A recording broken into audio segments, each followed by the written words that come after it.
एक बेबस और अधमरी लड़की को लोहे की भारी जंजीरों से बांधकर एक इलेक्ट्रिक रोड से उसके जिस्म को तब तक झुलसाया जाता है जब तक कि उसकी रूह दम न तोड़ दे। और जब इन हैवानों का दिल इतने से नहीं भरता तो वो इस चीखती चिल्लाती लड़की को एक अंधेरे संदूक में बंद करके जमीन के 6 फीट नीचे जिंदा दफना देते हैं। आखिर इस मासूम के साथ ऐसी रूह कंपा देने वाली दरिंदगी क्यों की गई? और क्या यह लड़की मौत की इस कब्र को फाड़कर बाहर निकलेगी और इन भेड़ियों का शिकार करेगी? दिल थाम कर बैठिए दोस्तों, क्योंकि आज सीने चर्चा पर शुरू होने जा रहा है बदले का सबसे खौफनाक खेल। इस दिल दहला देने वाले मंजर को समझने के लिए हमें कहानी के थोड़ा पीछे चलना होगा, जहां हमारी मुलाकात होती है केटी नाम की एक बेहद खूबसूरत और मासूम लड़की से। केटी न्यूयॉर्क जैसे बड़े शहर में रहती है और अपनी ज़िंदगी गुजारने के लिए एक छोटे से रेस्टोरेंट में वेटर का काम करती है। लेकिन उसकी आंखों में आम लड़कियों जैसे मामूली सपने नहीं थे। वो एक टॉप मॉडल बनना चाहती थी, ग्लैमर की उस चमचमाती दुनिया का हिस्सा बनना चाहती थी जहाँ सिर्फ शोहरत होती है। एक दिन केटी अपनी इस ख्वाहिश का जिक्र अपनी एक सहेली से करती है। उसकी दोस्त उसे सलाह देती है कि मॉडलिंग की दुनिया में कदम रखने का पहला नियम है एक शानदार पोर्टफोलियो। तुम्हें किसी प्रोफेशनल फोटोग्राफर से अपना फोटोशूट करवाना चाहिए। केटी के चेहरे पर उम्मीद की एक चमक आती है, लेकिन जैसे ही उसकी दोस्त बताती है कि एक अच्छे फोटोशूट की कीमत कम से कम $3000 है, केटी का डील यहाँ पर टूट जाता है। क्योंकि रेस्टोरेंट जैसी छोटी नौकरी में इतने पैसे बचाना एक ख्वाब जैसा था। निराश और उदास केटी जब शाम को अपने शिफ्ट खत्म करके घर जाने लगती है तो अचानक रेस्टोरेंट के नोटिस बोर्ड पर उसकी नज़र एक पर्चे पर पड़ती है। उस विज्ञापन पर बड़े बड़े अक्षरों में लिखा था, फ्री मॉडलिंग फोटोशूट। मुफ्त में फोटोशूट की बात पढ़कर केटी की मानो लॉटरी लग जाती है और वो बिना एक पल गवाए उस विज्ञापन पर लिखा नंबर अपने फ़ोन में सेव करती है और खुशी खुशी अपने अपार्टमेंट की तरफ दौड़ पड़ती है। घर पहुंचकर वो जैसे ही उस नंबर पर कॉल करती है तो दूसरी तरफ से एक बेहद संजीदा आवाज़ आती है। वो शख्स केटी से कहता है, शुरुआती सिलेक्शन के लिए तुम्हें पहले अपनी एक नॉर्मल तस्वीर हमें भेजनी होगी। केटी तुरंत अपनी एक फ़ोटो ईमेल कर देती है। कुछ ही मिनटों बाद उनका फ़ोन दोबारा बजता है और उसे अगली सुबह ठीक 10 बजे ऑडिशन और फोटोशूट के लिए एक सुनसान इलाके में बने स्टूडियो में बुला लिया जाता है। केटी को लग रहा था कि यह उसकी किस्मत बदलने वाली सुबह है, लेकिन वो इस बात से बिल्कुल अनजान थी कि वो अपने ही पैरों से चलकर मौत के एक ऐसे जाल में कदम रखने जा रही है जहाँ से कोई जिंदा वापस नहीं लौटता। अगली सुबह केटी अपनी कुछ सबसे बेहतरीन ड्रेसेस को लेकर उस स्टूडियो की लोकेशन पर पहुँचती है। वहाँ पहले से ही लाइट्स लगी थी और कैमरा सेटअप तैयार था। वहाँ उसकी मुलाकात 3 लड़कों से होती है, इवान, जॉर्ज और निक। इवान खुद को मुख्य फोटोग्राफर बताता है और केटी की लाई हुई ड्रेसेस को चेक करने लगता है। वो एक ड्रेस को सिलेक्ट करता है और केटी को उसको चेंज करने को आने को कहता है। शुरुआत में सब कुछ बेहद नॉर्मल और प्रोफेशनल लग रहा होता है। केटी कैमरे के सामने पोज देती है और इवान उसकी कई खूबसूरत तस्वीरें क्लिक करता है। लेकिन कुछ ही देर बाद स्टूडियो का माहौल अचानक बदलने लगता है। इवान अचानक कैमरा रोकता है, अपनी नज़रें केटी के जिस्म पर टिकाता है और बेहद अजीब लहजे में कहता है, अगर तुम्हें वाकई एक बड़ी मॉडल बनना है तो तुम्हें थोड़े छोटे और ज़्यादा रिवीलिंग कपड़े पहनने होंगे। केटी को इवान का यह बदला हुआ अंदाज और उसकी भूखी आंखें बिल्कुल रास नहीं आती। उसका आत्मसम्मान उसे इसकी इजाज़त नहीं देता। वो साफ लहजों में उसे मना कर देती है। इवान उसे समझाने का नाटक करता है, अगर आगे बढ़ना है तो थोड़ा समझौता तो करना ही पड़ेगा। लेकिन केटी बिना बहस किए वहाँ से सॉरी कहती है और अपना सामान समेटकर तुरंत ही उस स्टूडियो से बाहर निकल जाती है। अगली सुबह जब केटी अपनी रोज़ की जॉगिंग खत्म करके अपने घर पर लौटती है तो कोई उसके दरवाजे पर जोर जोर से पीटता है। केटी जैसे ही दरवाज़ा खोलती है, सामने उसी स्टूडियो का लड़का जॉर्ज खड़ा होता है। जॉर्ज के हाथ में एक पेन ड्राइव थी। वो बेहद शालीन बनने का नाटक करते हुए कहता है, केटी, कल जो कुछ भी हुआ उसके लिए मैं माफ़ी चाहता हूँ। इवान थोड़ा सख्त है, लेकिन तुम्हारी जो तस्वीर आई है वो वाकई लाजवाब है। मैं नहीं चाहता था कि तुम्हारी मेहनत बेकार जाए, इसलिए मैं ये तस्वीरें तुम्हें देने आया हूँ। और हाँ, तुम्हारी प्राइवेसी का ध्यान रखते हुए हमने कंप्यूटर से तुम्हारा सारा डाटा हमेशा के लिए डिलीट कर दिया है। यहाँ जॉर्ज ने एक सफेद झूठ बोला था। असल में उसने कोई फोटो डिलीट नहीं की थी, बल्कि वो केटी की तस्वीरों को देखकर मन ही मन उसके पीछे पूरी तरह से पागल हो चुका था। उसी रात केटी हमेशा की तरह ब्रश करके अपने बेडरूम की लाइट बुझाकर सो जाती है। रात के करीब 2 बजे कमरे के सन्नाटे में उसे किसी कदमों की आवाज सुनाई देती है। जैसे ही केटी की आंखें खुलती है, उसके पैरों तले जमीन खिसक जाती है। अंधेरे कमरे में जॉर्ज उसके ठीक सामने खड़ा होता है और अपने फोन से सोती हुई केटी की तस्वीरें ले रहा था। केटी खौफ से उठती है और जॉर्ज को बाहर निकालने लगती है। जॉर्ज बाहर जाने के बजाय एक साइको की तरह उसकी तरफ बढ़ने लगता है। केटी अपनी जान बचाने के लिए भागती है और पास ही रखी एक सेल्फ डिफेंस इलेक्ट्रिक गन उठाकर सीधे जॉर्ज के सीने पर अटैक कर देती है। बिजली का तगड़ा झटका लगते ही जॉर्ज तड़पकर फर्श पर गिर जाता है और केटी अब बिना एक सेकंड गवाए मुख्य दरवाजे की तरफ भागती है। लेकिन जैसे ही वो बाहर कदम बढ़ाती है, जॉर्ज पीछे से एक खूंखार जानवर की तरह झपटता है और उसके बाल पकड़कर उसे वापस कमरे के अंदर घसीट लेता है। गुस्से से पागल जॉर्ज अब केटी के सिर को पत्थर के फर्श पर बार बार दे मारता है। केटी का सिर फट जाता है, चारों तरफ खून ही खून होता है और वो बेसुध होकर जमीन पर गिर पड़ती है। इसके बाद जॉर्ज उसके मुंह में कपड़ा ठूंसता है और एक मोटे बिजली के तार से उसके हाथ पैर बांध देता है। केटी होश में तो होती है, लेकिन वह हिलने डुलने के काबिल नहीं थी। केटी की चीखें और कमरे के अंदर मची अफरा तफरी सुनकर उसका पड़ोसी यह देखने आया था कि सब ठीक है। जैसे ही वो पड़ोसी कमरे के अंदर कदम रखता है, जॉर्ज एक धारदार चाकू निकालकर उस बेकसूर पड़ोसी की गर्दन पर ताबड़तोड़ वार करता है और यहाँ पर पड़ोसी तड़पकर वहीं पर दम तोड़ देता है। इसके बाद जॉर्ज कमरे का दरवाजा अंदर से लॉक करता है और उस लहूलुहान कमरे में एक लाश के ठीक बगल में तड़पती हुई केटी के साथ वो घिनौना काम करता है जिसकी इजाजत इंसानियत कभी नहीं देती। केटी की आंखों में आंसू बह रहे थे, वो बेबसी में तड़प रही थी, लेकिन उस बंद कमरे में उसकी चीखें सुनने वाला अब कोई न था। अब वो घबराकर तुरंत अपने 2 भाइयों इवान और निक को फोन लगाता है। कुछ ही मिनटों में जब दोनों भाई उस फ्लैट पर पहुंचते हैं तो वहां का खौफनाक नज़ारा देखकर इवान गुस्से से पागल हो जाता है। वो जॉर्ज के थप्पड़ जड़ते हुए चिल्लाता है, तूने यह क्या बकवास कर दी, अब हम सब जेल जाएंगे। लेकिन इवान इस कबीले का सबसे साथी और दिमाग वाला अपराधी होता है। वो तुरंत खुद को संभालता है और प्लास्टिक के ग्लव्स निकालकर दोनों भाइयों को पहनने को कहता है। इवान बहुत ही चालाकी से घर के सारे बिखरे हुए सामान को पहले जैसा सेट करता है। वो केटी को एक हाई डोज ड्रग्स का इंजेक्शन देता है और अब केटी पूरी तरह से गहरी बेहोशी की खाई में डूब जाती है। ये तीनों भाई उसे एक बड़े बैग में पैक करते हैं, गाड़ी की डिक्की में डालते हैं और न्यूयॉर्क शहर की सीमाओं को पार कर जाते हैं। जब केटी की आंखें खुलती है तो उसे अपने जिस्म में एक असहनीय दर्द महसूस होता है। होश में आते ही उसके पैरों तले जमीन खिसक जाती है। उसका छोटा भाई निक उसके साथ बेहद घिनौनी और गंदी हरकत कर रहा था। केटी लोहे की जंजीरों और हथकड़ियों में इतनी बेरहमी से बंधी हुई थी कि वो अपना हाथ तक नहीं हिला पा रही थी। वो रोती है, चिल्लाती है, तभी जॉर्ज वहां आ जाता है। जॉर्ज के दिल में केटी के लिए एक अजीब सा साइको लगाव होता है। वो निक को डांटकर केटी से दूर हटा देता है। ड्रग्स और टॉर्चर की वजह से केटी का गला पूरी तरह से सूख चुका था। वो कांपती हुई आवाज में गिड़गिड़ाती है, पानी, प्लीज मुझे थोड़ा पानी दे दो। लेकिन निक इंसान के रूप में एक मुकम्मल भेड़िया होता है। वो हंसते हुए आगे बढ़ता है और बेहद ही बेरहमी और घिनौनेपन के साथ सीधे केटी के ऊपर पेशाब कर देता है। जॉर्ज को निक की यह हरकत बर्दाश्त नहीं होती और वो उसे पीछे धकेलता है, जिससे दोनों भाइयों के बीच ही बीच खूनी हाथापाई शुरू होती है। तभी इवान वहां आकर दोनों को शांत करता है और ये तीनों भाई केटी को उसी तड़पती हुई हालात में अंधेरे कमरे में छोड़कर बाहर चले जाते हैं। कुछ घंटों बाद जॉर्ज कमरे में वापस आता है।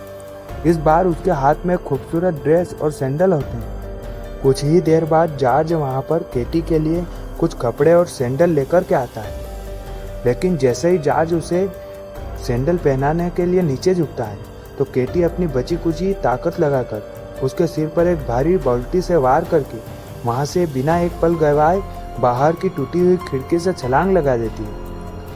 केटी अब उस सुनसान शहर की गलियों में बदहवास होकर के बाहर की ओर भागने लगती है और लोगों के सामने हाथ जोड़ कर के मदद मांगने लगती है। लेकिन यहाँ पर उसकी बात कोई भी समझ नहीं पाता है क्योंकि यहाँ की भाषा अलग होती है। अब वह वहाँ से कुछ दूर और आगे ही बढ़ ही है कि उसे एक पुलिस की गाड़ी दिखाई देती है। इसमें एक लोकल पुलिस वाला और एक डिटेक्टिव जासूस होते हैं।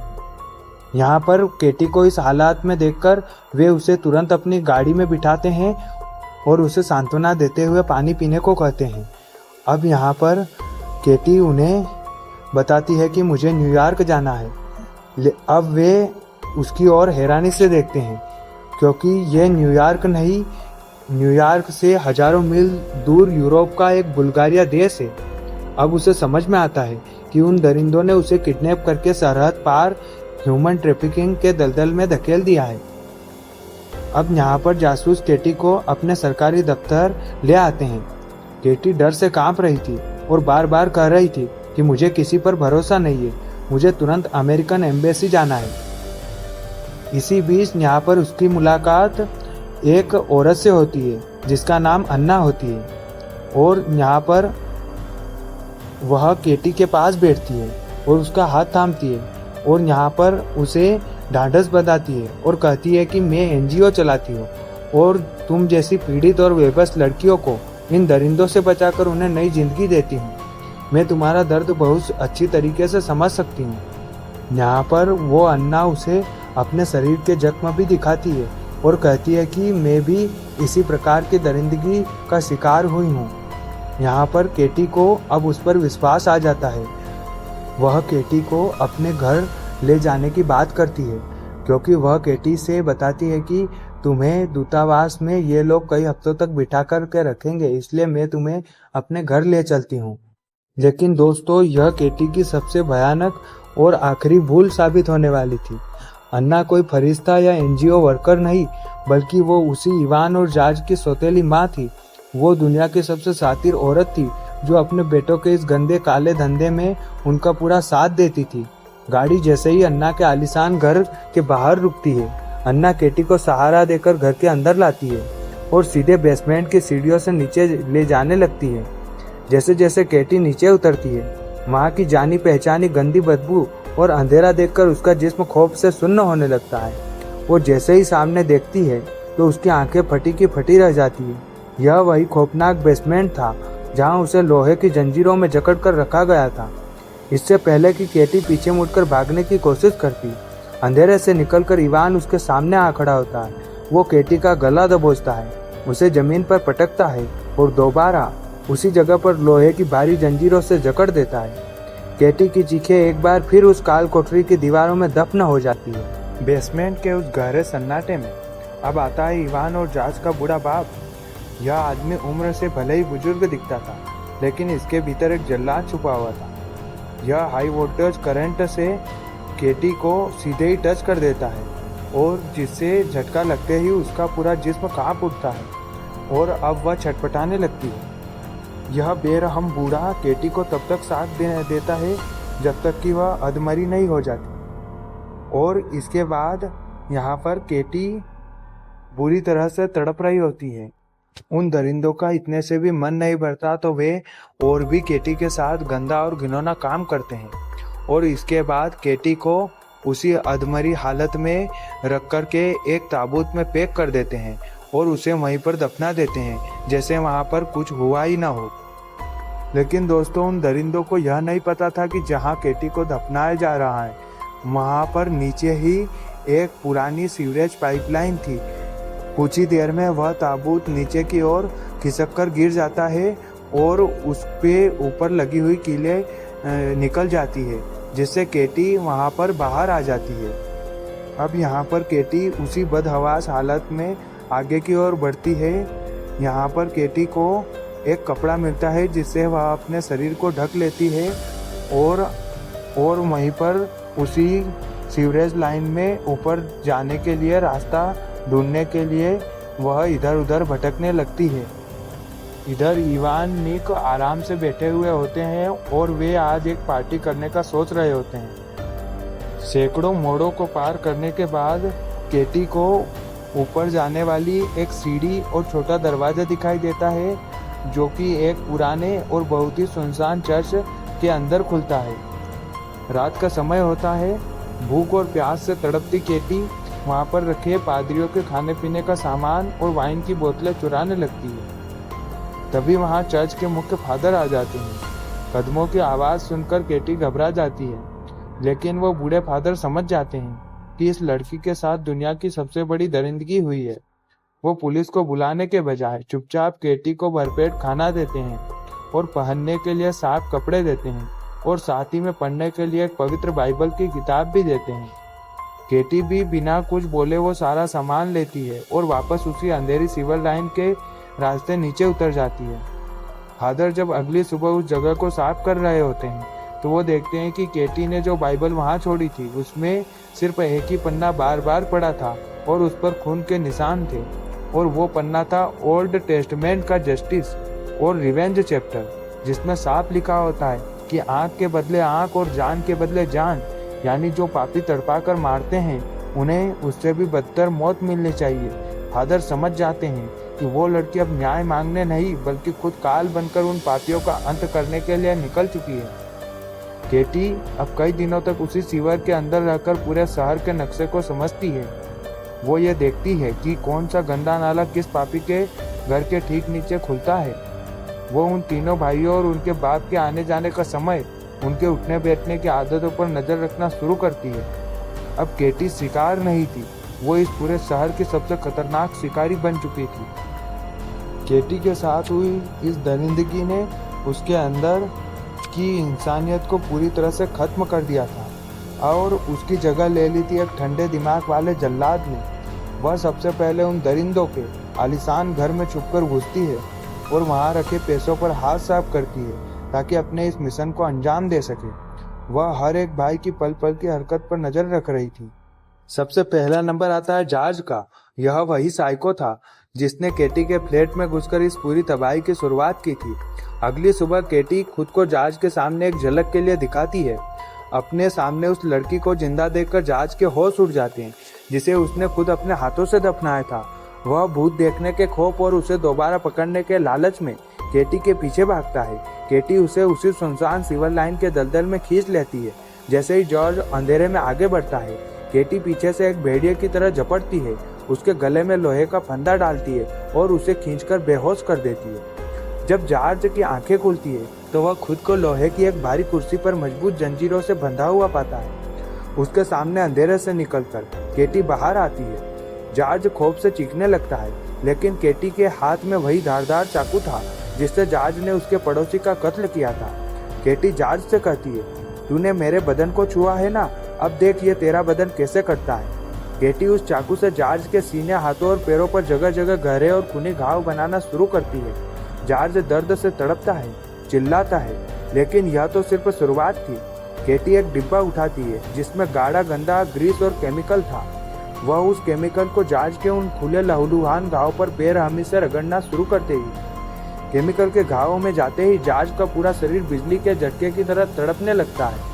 केटी उसके मुंह में कपड़ा ठूस देती है और उसे उसी तड़पती हुई नरक की हालत में छोड़कर अपने दूसरे शिकार की तरफ आगे बढ़ती है। अब यहाँ पर दूसरा नंबर होता है निक का, जिसने केटी के ऊपर पेशाब करके इंसानियत को शर्मसार किया था। केटी उसका पीछा करते हुए उस नाइट क्लब के बाहर पहुंचती है जहां निक रोज शराब पीने आता था। यहाँ पर निक के हटने पर थोड़ी ही देर में केटी उसकी वाइन की बोतल में कुछ जहरीला केमिकल मिला देती है, जिसके बाद कुछ ही देर में पीने पर केटी को एक जोरदार पेट दर्द होता है और उसका शरीर पूरा तड़पने लगता है। तभी वह वॉशरूम की तरफ भागता है। यहाँ पर उसका सामना एक बार फिर से केटी से होता है। यहाँ पर केटी उसका सिर पकड़ कर के सीधे टॉयलेट पार्क के अंदर डाल देती है, जो गंदगी और मलमूत्र से भरा हुआ होता है। निक अपनी जान बचाने के लिए हाथ पैर मारता है, लेकिन केटी की पकड़ इतनी मजबूत होती है कि वह अपने सिर को ऊपर तक नहीं उठा पाता। यहाँ पर वह उसी टॉयलेट पार्क के अंदर अपनी जान गंवा देता है। यहाँ से केटी वापस सीवर लाइन में जाती है और जॉर्ज पर ताबड़तोड़ वार करती है। वह उसे इतनी आसानी से आखिर कैसे मरने दे सकती थी। और अब हमें जॉर्ज का बूढ़ा बाप दिखाई देता है, जो कि चर्च में अच्छा बनने का नाटक कर रहा होता है। यहाँ पर एक कोने में उसे केटी दिखाई देती है। केटी को देख करके ही बूढ़ा बुरी तरीके से घबरा जाता है और वह अन्ना को फोन करके बताता है कि वह लड़की आखिर जिंदा कैसे है। केटी अब उसे किसी तरह से उलझा करके उसी सीवर लाइन के रास्ते में ले जाती है और वहां पर पीछे से एक जोरदार वार उसके सिर पर करती है, जिससे वो वहीं पर बेहोश हो जाता है। जब उसकी आंखें खुलती है तो वह उसको चारों तरफ से बंधा हुआ पाता है। अब यहाँ पर केटी वही इलेक्ट्रिक शॉट गन लेकर के आती है जिससे उसने केटी के उस जिस्म को झुलसाया था। अब यहाँ पर वो उसके मेन पार्ट पर करंट लगाती है जिससे बूढ़े की आंखें बाहर आने लगती है। वह पागलों की तरह चिल्लाने लगता है। केटी उसके पूरे शरीर को उसी राड से जगह जगह से दाग देती है, लेकिन केटी का गुस्सा इतने से ही शांत नहीं होता। वह पास रखी एक भारी भरकम इलेक्ट्रिक शॉक मशीन को चालू करती है और एक भयंकर आवाज के साथ हाई वोल्टेज करंट उस बूढ़े के शरीर में आर पार होने लगता है। उसके मुंह और कानों से काला धुआं निकलता है और इसी तरह असहनीय और रूह कंपा देने वाले दर्द से गुजरते हुए इस कहानी के सबसे बड़े पापी का अंत हो जाता है। केटी ने अपने एक एक साख का बदला सूद समेत वापस ले लिया था। बूढ़े बाप को तड़पा तड़पा कर मौत की नींद सुलाने के बाद अब केटी का अगला निशाना थी अन्ना, वही औरत जिसने मदद का झूठा नाटक करके केटी को दोबारा उसी नरक में धकेल दिया। अन्ना जब घबराती हुई अपने घर पर पहुंचती है तो उसे पूरे घर का सामान बिखरा हुआ और सुना दिखाई देता है। पूरे घर में एक अजीब सा सन्नाटा होता है। तभी उसे बेसमेंट के नीचे से तेज म्यूजिक बजने की आवाज सुनाई देती है। अन्ना जैसे ही डरते डरते बेसमेंट की सीढ़ियों से नीचे उतरती है, पीछे से साए की तरह केटी प्रकट होती है और अपनी पूरी ताकत से अन्ना को एक जोरदार धक्का देती है। अन्ना सीढ़ियों से लुढ़कती हुई सीधे उसी सीवर लाइन के कीचड़ में जा गिरती है। केटी बिना एक पल गवाए अन्ना के हाथ पैर बांधती है और उसे उसी लकड़ी के बक्से ताबूत के अंदर ठूस देती है जिसमें उसने केटी को बंद करवाया था। जब अन्ना को होश आता है तो वह खुद को जंजीरों में जकड़ा हुआ पाती है और उसके ठीक सामने उसका बेटा जॉर्ज अधमरी सड़ती हुई हालत में पड़ा था। अपने बेटे की यह बदतर हालत देखकर अन्ना जोर जोर से रोने लगती है, लेकिन केटी के दिल में अब रहम का कतरा भी नहीं बचा था। वह उस भारी बॉक्स का लकड़ी का ढक्कन उठाती है और अपनी पूरी ताकत से अन्ना के सिर पर बार बार वार करना शुरू करती है। अन्ना लहूलुहान होकर उसी बॉक्स के अंदर बेहोश हो जाती है। तभी इस कबीले का आखिरी बचा हुआ भाई इवान घर लौटता है। पूरे घर को तहस नहस देखकर वह समझ जाता है कि कुछ बहुत गलत हुआ है। वह गन निकालकर सीधे बेसमेंट के रास्ते उसी सीवर लाइन में उतरता है। वहां जैसे ही वह जंजीरों से बंधे अपने भाई जॉर्ज के पास पहुंचता है तो पीछे से घात लगाकर बैठी केटी एक भारी लोहे के औजार से इस इवान के सिर पर जोरदार हमला करती है। इवान का सिर फटता है और वह भी चक्कर खाकर वहीं फर्श पर गिर पड़ता है। इसी बीच कहानी में एक और बड़ा मोड़ आता है। चर्च के फादर, जिन्हें केटी की सच्चाई का अंदाजा हो चुका था, वह तुरंत उस जासूस डिटेक्टिव को बुलाते हैं और उसे उस गुप्त दरवाजे के पास ले आते हैं जहां से केटी पहली बार चर्च में आई थी। जासूस फादर से कहता है, मैं केटी को जानता हूँ। जब वह पहली बार मेरे दफ्तर आई थी तब कानूनी पेचीदगियों की वजह से मैं उसकी मदद नहीं कर पाया, जिसका मुझे बेहद अफसोस है, लेकिन अब मैं उसे बचाना चाहता हूँ। जासूस अपनी बंदूक तानकर उसी सीवर लाइन के अंधेरे रास्तों में आगे बढ़ने लगता है। उधर सीवर के अंदर इवान को जब होश आता है तो वह देखता है कि केटी ने उसे एक भारी मशीन के शिकंजे से बांध रखा है। तभी पास के बाग से अन्ना के कराहने की आवाज आती है। इवान यहाँ पर चिल्लाता है और कहता है कि ए बुढ़िया, बकवास बंद कर। यह सुनकर केटी इवान के पास आती है और एक ऐसा खौफनाक सच उगलती है जिसे सुनकर इवान सन्न रह जाता है। केटी कहती है, तुम्हें अपनी माँ से इस तरह से बातें नहीं करनी चाहिए। इवान गुस्से में थूकता है और कहता है, वह मेरी सगी माँ नहीं है। मेरी असली माँ के गुजरने के बाद मेरे बाप ने तुम्हारी तरह इसी औरत अन्ना को कहीं से किडनैप किया था। इसके साथ कई बार जबरदस्ती करने के बाद जॉर्ज पैदा हुआ और अपनी जान बचाने के लिए यह औरत भी हमारे इस गंदे धंधे का हिस्सा बन गई। केटी अन्ना के बॉक्स के पास जाती है और उसे खोलकर कहती है, तो असली सच यह है अन्ना, इस दुनिया की सबसे बड़ी पापी तुम ही हो। तुम चाहती तो एक औरत होने के नाते मुझे बचा सकती थी, लेकिन तुमने अपनी जान बचाने के लिए मेरे जैसी न जाने कितनी मासूम लड़कियों को इन दरिंदों के आगे परोस दिया। इसलिए अब अपनी आंखों से अपने इस पापी बेटे का अंजाम देखो। केटी के इतना कहते ही इन्फेक्शन और तड़प की वजह से जॉर्ज अपनी माँ के सामने ही तड़प तड़प कर दम तोड़ देता है। केटी गुस्से में उस बॉक्स का ढक्कन हमेशा के लिए लॉक कर देती है, जिससे अन्ना उसी अंधेरे संदूक में जिंदा दफन हो जाती है। अब बारी थी आखिरी पापी इवान की। केटी इवान के पास जाती है और उसके संवेदनशील अंगों को एक भारी लोहे के शिकंजे के बीच में फंसा देती है। इवान खौफ से कांप उठता है। केटी बिना कोई रहम दिखाए उस शिकंजे के हैंडल को धीरे धीरे टाइट करना शुरू करती है। केटी तब तक उस हैंडल को घुमाती रहती है जब तक कि इवान का वो हिस्सा पूरी तरह से फट नहीं जाता। ठीक उसी वक्त जासूस वहां पहुंचता है। वह केटी के हाथ में खून से सना हथियार देखता है और चिल्लाता है, केटी रुक जाओ, कानून को अपना काम करने दो। लेकिन तभी दर्द से पागल हो चुका इवान अपनी आखिरी ताकत इकट्ठा करता है, अपनी जंजीरें तोड़ता है और पीछे से केटी पर झपटकर उसका गला दबाने लगता है। केटी का दम घुटने लगता है और उसकी आंखें बंद होने लगती है। यह देखकर जासूस बिना एक सेकंड गवाए अपनी गन का ट्रिगर दबा देता है। गोली सीधे इवान के सिर के पार हो जाती है। जासूस अपनी गन नीचे करता है और बेहद भावुक होकर केटी की तरफ देखता है। वह कहता है, केटी आई एम सॉरी, काश मैंने शुरुआत में ही तुम्हारी बात मान ली होती। केटी जासूस की तरफ एक गहरी नजर डालती है और अपना सिर उठाकर उस अंधेरी सीवर लाइन से बाहर की उस खुली दुनिया की तरफ अपने कदम बढ़ा देती है जहां अब सुबह का सूरज निकल रहा था। केटी ने साबित कर दिया था कि जब कानून बहरा हो जाता है तो कुदरत को अपना खुद इंसाफ करना पड़ता है। और इसी रोंगटे खड़े कर देने वाले क्लाइमैक्स के साथ यह मास्टरपीस रिवेंज थ्रिलर कहानी यहीं पर खत्म हो जाती है।